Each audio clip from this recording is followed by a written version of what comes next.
Welcome to the Spotlight on Marketing, brought to us by Armstrong Lloyd. I'm your host, Karen Lloyd, and today we are joined by Richard Levy. Richard is a seasoned marketing expert with over 20 years of experience. And Richard has honed his skills working at various clients from household names like MoneyGram and Santander, also medium-sized businesses and startups. Richard is currently both an investor and owner of his own marketing consultancy called Sophia Marketing. And he uses his expertise in combining brand and performance marketing to drive business growth. Welcome, Richard. Thanks, Karen. Lovely to be here. No, I'm super excited as we've known each other for a while, and we always have a great conversation. So I think this is a really good opportunity to share your wisdom and insights with our listeners. No, really pleased to be here. I'm an avid listener, as you know, to the podcast, so it's fabulous to be on it. Brilliant stuff. So one of the things we share, we both really love reading self-development books, and previously discussed, Atomic Habits has both been a game changer. What do you think as a marketeer can learn from Atomic Habits or any other books that you'd recommend? Yeah, that's a good question. I did enjoy Atomic Habits, as you know, and we discussed it in some depth. I think that one of the things that they talk about in that book is that is making habits very easy for yourself, and don't give yourself a sort of 20-page to-do list, because you actually sort of come to the end of the day, Karen, and you think, oh my goodness, right, I've achieved 7 of my 20, and it can be relatively dispiriting. So one of the things they talk about there, which I totally agree with, is saying, look, here are the 4 or 5 things I'm going to do today, so a realistic amount. And then I'm going to block time in my calendar to do so. So 10 to 11, I'm going to do this. 11 till 12, I'm going to do this. 2 till 3, I'm going to do that. So if you block time out, it sounds so simple, but rather than just do a long list, if you actually block the time out and say, here are the 4 or 5 things I'm going to do today, and this is when I'm going to do it, I've always found it just makes life a little bit easier. You know, I totally agree. And I'm exactly the same as you, actually. I mean, there are days, usually it's when I come back from holiday and I forget what my routine and habit is. And then I realise that I'm jumping from one thing to the other. And I suddenly say to myself, oh, I'm really overwhelmed today. Oh, it's because I'm not following my normal routine. Well, I know we can talk forever on our self-development journey that we both share dear to our heart. But one of the things obviously here to talk today is about marketing. And we know that marketing is a constant journey of learning too. So what would you say your biggest aha moment or learning experience has been in your career as a marketeer? What a lot of people think marketing is, including many marketeers, is that communication side of life, that sort of, traditionally the last P of the 4 Ps. I would argue strongly that that's about 8% of marketing. So there's 92% of marketing, which has nothing to do with the communications element. And I think when you realise that, and you realise the strategic part of it, from the segmentation to the targeting, to the positioning, to the price, to the customer journey, to the product, all these kind of things that we could talk about, not very little to do with communications, but actually I think are the far more interesting and rewarding bits of marketing. So when you have that aha moment, you think, goodness me, to this discipline, there's a lot to it. I think that's quite an eye-opener. Very much so. And also because you transitioned from the corporate world and you've also worked, now you're working in your fractional practice with much smaller startups and growing companies. So, what key differences have you noticed from how marketing is approached from the corporates of Santander to the sort of more scale-up businesses? Yes, it's a good question. I think on the scale-up business, firstly, there's little room for error, quite honestly, because sort of financially it's much tighter. Every penny is literally having to be accounted for. But secondly, and I think this is a positive thing, incidentally, that absolute focus on getting the product right, understanding the market, knowing what competitors are doing, knowing where there's a gap in the market and ensuring there's a market in that gap as well, which is pretty important. Understanding how you can get a brand out there quickly, knowing for the right things, etc., etc. So that the principles are exactly the same. The intensity and the importance of it, because you don't have a brand to carry you, is really, really crucial. So it's been interesting working with smaller businesses where there literally is nowhere to hide, but equally the same discipline, the same practices. You know, I've always said that there's three elements to any marketing. One is that diagnosis, understanding the market, understanding who we are, then setting the strategy, and finally the tactics. And one of the challenges in both big and small businesses, although I found it more in big incidentally, which is interesting, is that time is not your friend. Everyone wants to go, go, go, go, go, go, go. That may be because in a lot of bigger businesses, if they're publicly floated, they've got to report to the stock market quarterly. If you're an American business, once every 6 months. If you're Australian, again, once every 6 months in the UK. But there's a pressure for immediate results. In a way, with this sort of startups, you get a little bit more time because it's the beginning of the journey. But obviously, there is that lack of resource as well. There's no market research department to go to. You are the market research department. There's no product person. You are the product person. So it's just an interesting mix. But the principles remain the same. Just the way you go about it, I think, is a little different. Have you got like a case study of any of your startups, of anything you've done, and how the journey of how marketing, like from nothing to like making a result? Yeah, I mean, we sort of the ones that I've been working on are all at different stages. One is what I'd call a sort of true startup, and we're still figuring out our product and our proposition, and how we also go to investors, etc. So you get a lot more involved in the financial side and the commercial side and the future of the business and the raising of money, which is really, really interesting. The other ones I would say are sort of more pure marketing. So I was involved, I'll give you an example, in a small real estate business. So it's a business that's relatively local to me, and we have and I won't go into huge detail, but effectively rent out properties, and we have to get more properties in to rent them out, etc. And one of the issues they were finding was that when we did the analysis, was that 70 or 80% of their business, Karen, was coming from repeat purchase. And in a way, you could say, well, that's great, isn't it? But one of the things that I said to them is, you know, if you look at a traditional marketing funnel, the repeat purchase shows you're doing something right, the good service is correct, the price is correct. You know, there's no stronger advocates than your customers. But what about that top of the funnel that are bringing new people in? And we looked at that, and we realised there were very, very few people going in. So we did a bit of an audit of what we could do. You know, who's our market? Again, what are we standing for? What's different about us? We narrowed that down to we're a very personal service business. We're not a big corporate. You can meet the owner. The owner's involved in everything. That seemed to be a point of difference. We went out, spoke to customers. They liked that. And then we did a bit of a campaign at the end of all of that, very, very, very targeted, that got more people in. And suddenly we saw our leads literally shoot up and our conversion rate shoot up. But what I would emphasize, Karen, even with a startup, is if you look at it as an iceberg, the communications bit was the top of the iceberg that everyone could see. The amount of work that goes in underneath it is really significant. But what we have seen, thank goodness, is leads have gone up, conversions have gone up, the top line's gone up, the bottom line's gone up. And so no room for complacency, but we're in a much better place than we were a year ago. Amazing. No, really interesting example. I love the analogy of the iceberg as well, because it's so obvious, isn't it? The tip sometimes people only, it's easy to look and think someone else is doing it, and it's easy because you only see that tip. You don't see all of the effort and work that goes behind what is actually happening.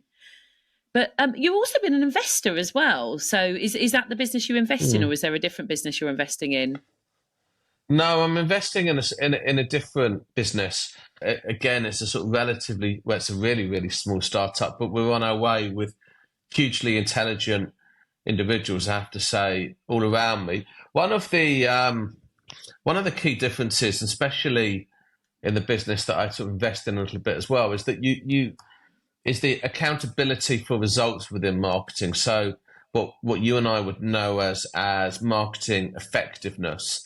And the idea that because, every penny is our own money. And in a corporate world, I've always said, to all the teams I've managed, right, treat the money as if it's your own. Then suddenly you find yourself in a situation where literally, Karen, you'll know this, you have a certain amount of money at the beginning of the month, and that's the money you've got. Right? There is no more. And the job as a marketeer is to add commercial value to the business over the short and the long term. I mean, that's ultimately what we're here for. We're not here for anything else. And so consequently, especially in the business I invest in, there's a real emphasis on what are we getting back.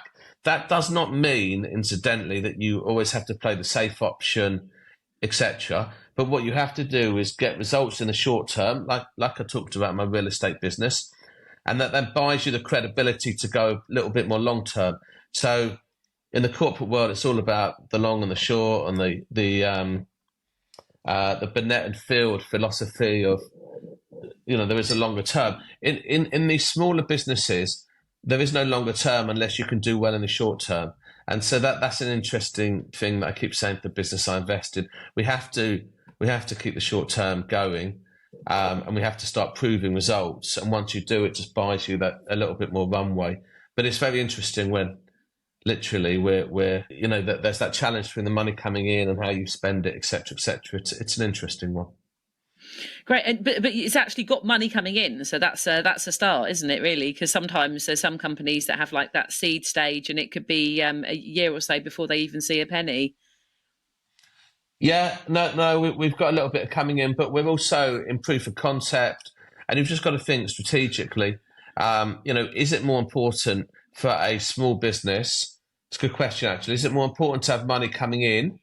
Yes. Or is it more important to get clients on board who are using it, who are your advocates, who are going to help you scale? Because almost, Karen, no one wants to be the first. So, almost it helps when you go to investors to say, this is who else is investing. It helps when you go to clients to say, this is who else is using our service. So in some ways, at the beginning, I think it's just about getting people out there using it, people that can advocate for you, hopefully brand names that people recognize, because that on its own will bring a certain credibility that people say, goodness me, if company X and Y are using it, then maybe we should too. So it's that balance, isn't it? Which is an interesting one.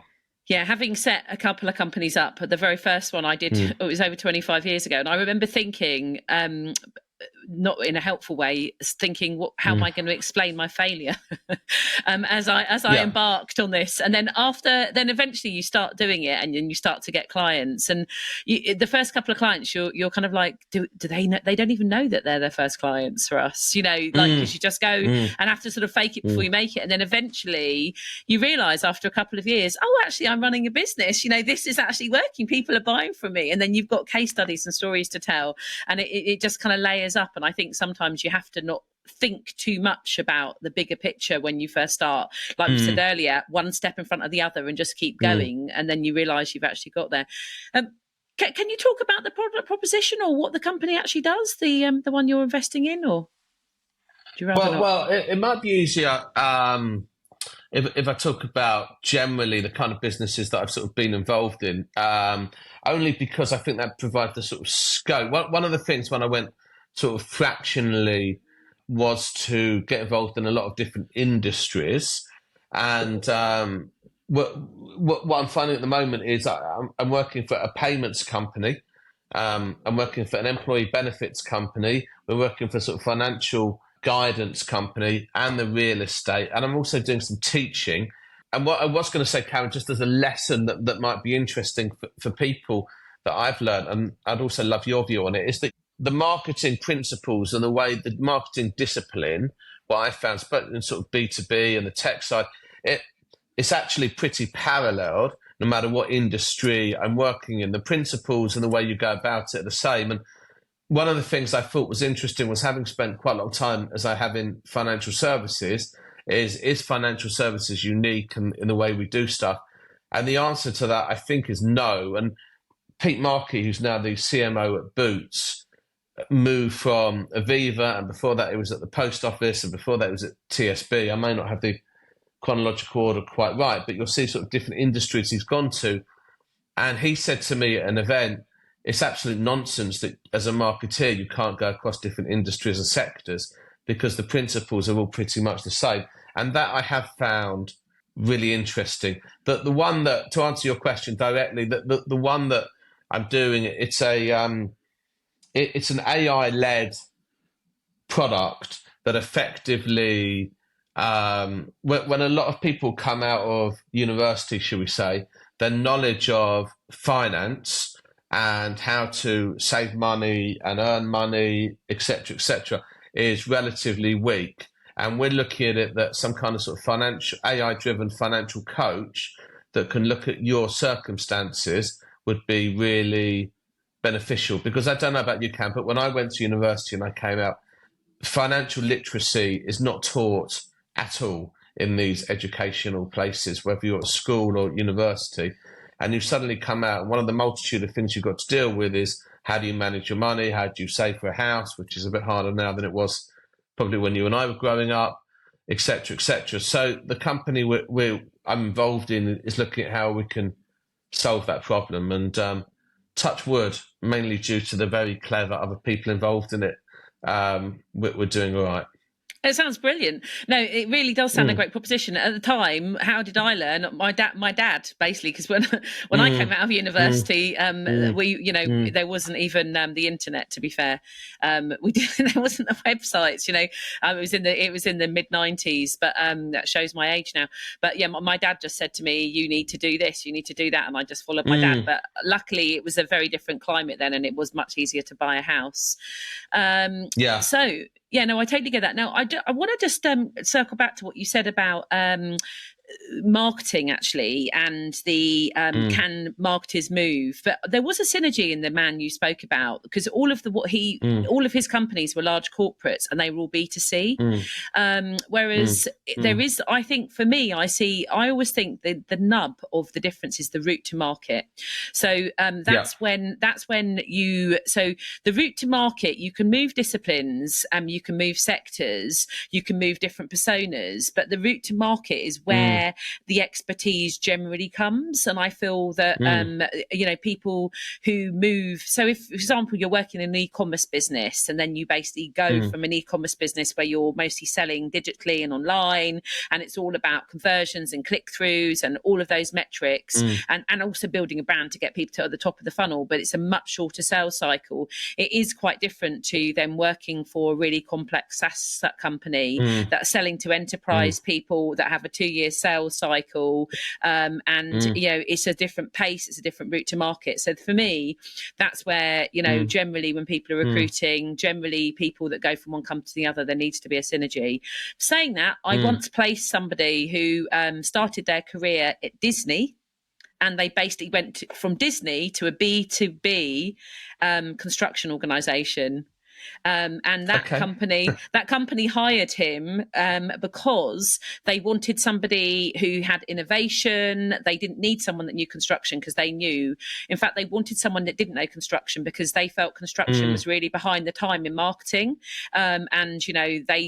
Construction at the time considered marketing all to do with just having a brochure, whereas now the tactics were adopted for more innovation. And I think that's where you see the draw and pull from one business to another,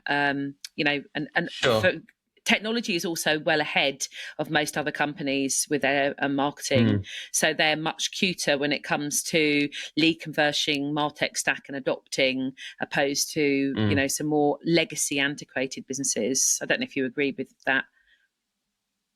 Yeah, no, I agree. I think the route to market is different. And also, if you look at the bottom of the funnel, I think in B2B, and Cam, feel free to challenge this back, but I think the sales team are often your bottom of the funnel in the sort of B2B aspect, whereas in the B2C, to your point, it's more of a direct move to the consumer.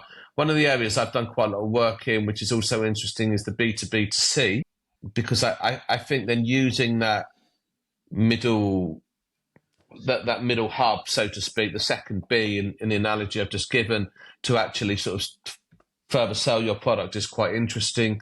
I'm thinking back to my MoneyGram days, for example, where we would offer a product via retailers like the post office or via Tesco, for example. And then suddenly what's really interesting is that because you don't own your distribution network, whether that's physical stores or the salespeople, you're then relying on other people to do so. That presents another challenge. How do you motivate the people who you don't directly have a relationship with? So there's I agree with you that there's differences on that go-to-market element entirely. And I know when we've spoken before, you've emphasised the importance of marketeers really understanding different stakeholders within their own business, such as the CFO. And so how do you think marketing professionals can align their goals with financial metrics and keep the CFO happy?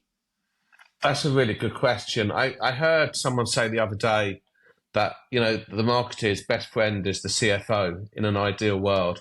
And I think there's a couple of reasons for that, Cam. One is because normally, whether it's officially or unofficially, the CEO, second in command, is invariably the CFO, whether the structure's set up like that or not. That's the truth. The second bit is that marketing has, in my view, and again, feel free to challenge back, a really bad reputation at times for not being commercial enough and not understanding that our job, as I said at the beginning, is to increase the top line or the bottom line, or maybe both. And we're here to make money for the business, and that's what we're employed to do. So on that basis is that, I would urge any marketeer, understand a profit and loss, understand a balance sheet, understand cash flow formula, because you have to understand these basics of how a business works to show what impact you are having. And when you go to the boardroom and when you go to the C-suite, the language they talk, Karen, disappointingly, is not about brand equity, positioning, all the stuff you and I could talk about for sort of 6 or 7 hours. That's not the language of the boardroom. In fact, I think if you go to a boardroom and you start talking about this, what I found in my experience is everyone nods and goes, yeah. And the minute you go and the doors close, they're like, okay, that's marketing being marketing again. Yet when we start talking about genuine customer lifetime value, an increase in basket sizes, an increase in a lowering of the cost of acquisition, an increase in retention, for example, then I think this is the kind of language people are interested in, because that's adding, it's the language of finance. And until we grasp that finance is part of marketing, I think we're struggling with that. So that would be certainly when I talk to people in the industry, I just say, look, know your numbers. You have to know your numbers. If you don't, from a credibility point of view, I think we're shot. And if you are up against a CFO or CEO that isn't really believing in marketing, which metric do you think is the one that you should be drawing on as a marketeer to really show your value?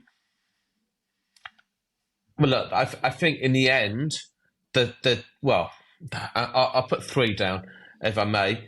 There's, in some businesses, it's been all about customer acquisition. We need more customers. So how have we as a marketing function got more customers in? In some businesses, it's about revenue, that top line. We have to grow the revenue. How are we doing so? And in more mature businesses, and businesses that I tend to sort of favour a little bit, from a principal point of view, it's about gross profit and net profit. It's about the bottom line. So it really, really depends. I mean, look, there's various ways, but what I wouldn't do, let me reverse the question. What I would not do is go in and say, we had 2.5 million impressions and, this amount of people that click through to the website. Who cares? We may care as marketeers, but your CEO, I promise you, does not care. What they care about is how many people then went on to buy the product or use the service. So start talking in that language quickly, because I think that is a game changer. Yeah, completely. I'm singing to the choir on this one, but I've said this many times, but obviously this podcast is all about shining the light on the commercial value of marketing. And it always, if I'm interviewing somebody and they say to me, I've done really, really well, marketing's performed really well, we've just improved. And I still tell me, what have you done? Give me the example. And they'll say, we got our website traffic up. But the answer is, so what? So, yes. Okay, it's great you got the website traffic up, but then what happened next? What was that value to the business? If you got the website traffic up and then that meant that, in the next 3 months, we converted extra money, or we did this, or the sales team then got in front of a client that they've been dreaming of getting in front of for 2 years, that's the win. But it's got to translate into a commercial goal. 100%. And I'm sorry to be brutal, But I think the higher you get, it's about the commercial outputs. That's all that matters. It's not about, well, like we tried this and we tried this, et cetera, et cetera. What is that bottom line result? I entirely agree with you. Yeah. Have you got an example of something that hasn't worked for you in marketing? So, something you've really learnt from, something that you were like, oh God, a marketing issue that didn't actually go to plan, but actually resulted in maybe something positive from learning? Yeah, definitely. I mean, I remember that when years ago when I worked for a business called First National, we were, if you go into sort of certain stores to sell high level ticket items, you can often do it on finance. They say sort of spread the cost over, 24, 36 months, whatever it may be. And one of the things that I think we wanted to do, and this does come back to marketing because it's about distribution, which I've always felt is a marketing thing to understand, is that you go into these stores, but if it's a complex product, and financial services tends to be relatively complex, and the people who work in the stores are not fully behind it, it's actually, they're your salespeople, they're your advocates. And I think what we did back in the day, and it was a long time ago, is we tried to go to as many distribution places as possible, as many, and said, almost put the sign up and they will come.